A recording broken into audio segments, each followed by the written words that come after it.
Hi, my name's Bob. I'm a dairy farmer milking about 50 cows. This is Daisy. She's a 6-year-old dairy cow in my herd. She's a good cow, always produced well.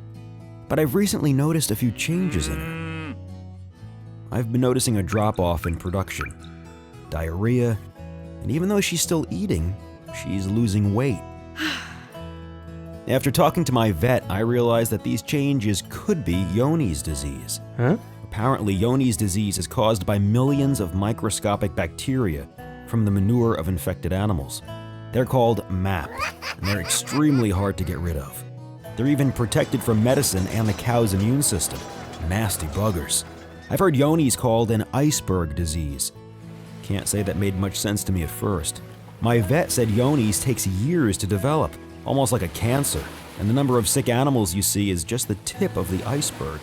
In fact, I learned that less than 5% of infected cows show sickness. The rest are infected, but you can't tell. So one sick cow means I might have another 15 to 25 infected cows. What worries me most is, while these infected cows look healthy, they could be spreading MAP all over my farm. My vet calls this secret spread, subclinical phase. He says cows can be in this stage for years. It's like I'm working in the dark. Just because the symptoms aren't there doesn't mean the infection isn't present. So how did Daisy get to be a Johne's cow? For Johne's, the first week of a calf's life are most important. My vet told me that most calves get infected with MAP by eating or drinking it. So when Daisy was a calf, she probably ate manure containing MAP.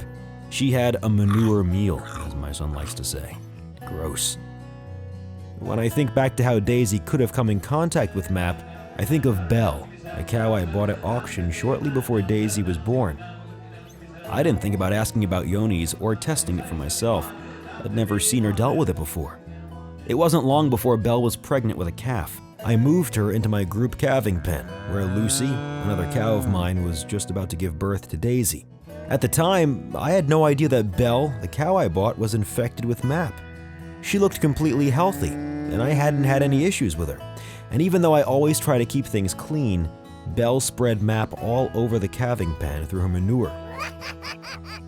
Now, even if Daisy managed to keep clear of MAP in the pen, she wasn't out of harm's way just yet. I like to pool colostrum from my cows when I can, so it's always available. That means that Belle's colostrum, which probably contained MAP, was fed to Daisy and my other calves. Same goes for my milk. I've been feeding bulk tank milk or waste milk. MAP could have been there too, once Belle calved, and my calves could have been fed it. So I now know there are lots of ways Daisy could have gotten infected, and they all involved those first meals, whether manure directly or by contaminated colostrum or milk. My vet explained ways to manage to prevent MAP from spreading more. These days, I'm really focusing on keeping the calving pen as clean as possible. I'm adding lots of clean bedding, getting rid of manure quicker, and cleaning the area after each birth. It's become easier since I split my group pen into individual calving pens. I also had one pen created just for sick cows, so I'm better at keeping other bad bugs away from my calves. I'm also separating calves from their mother's manure as soon as possible, so they don't get that manure meal. My neighbor John beds an old water trough to put his calves in, which he says works well. I decided to use a small portable calf pen for the same purpose. This way the mom can still lick and be near the calf, but the calf can't suck a dirty teat. Now that I know my herd has Johne's, I've started testing regularly too. I find it helps me know which cows I need to watch. I'm also freezing colostrum from cows with negative Johne's tests to have extra on hand, and I don't pool it anymore. I use artificial colostrum for calves that are born from suspect or Johne's positive cows, and I use milk replacer so my calves drink clean, MAP-free milk. The last thing I did was buy a second bucket for my skid steer. Now I have one to handle feed and another to handle manure. This way cow manure doesn't contaminate anything. I now know that calves mainly get infected with Johne's when they have a manure meal with MAP in it.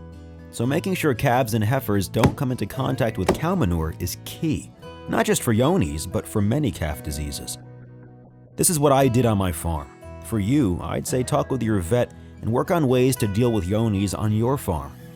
You'll see, shutting the door on MAP and Johne's all starts with calving area cleanliness and good calf management. And once you understand how it works, it's pretty straightforward.